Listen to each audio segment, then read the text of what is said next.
আজ চলে যাচ্ছি বাড়ি। এখানে ট্রেনের জন্য অপেক্ষা করছি। ট্রেনে হালকাই ছিল। এখানেও স্কুল থেকে যেহেতু ফিরছিল টিফিন এনে দিয়েছিলাম। তারপরে রাতে চিকেন রুটি আর কলা দিয়ে ডিনারটা সারলাম। সকালে উঠেই চলে গেছিলাম বাপের বাড়ি, দাদা নিতে এসেছিল।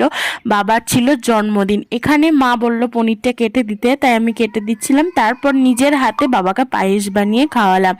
এখানে সমস্ত মেনুগুলো সাজিয়ে রেখেছি, তোমরা দেখতেই পাচ্ছ। তারপর চলে এলাম শ্বশুর বাড়ি, স্নান টান করে ঘরটর ঠিক করে চলে গেলাম পুজো করতে। আজ অনেক দিন পর পুজো করব।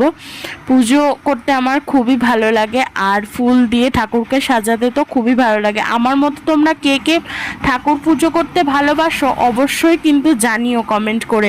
তারপর পুজো সেরেই চলে যাব রান্নার দিকে। হবে বাঁধাকপি, খিচুড়ি, বাদাম ভাজা, পাঁপড় ভাজা, এইসব। দেখো খিচুড়ি আমার প্রায় রেডি হয়ে গেছে, আর ছিল বাঁধাকপির তরকারি। খাওয়া দাওয়া করে আবার চলে যাব নিজেদের জায়গায়।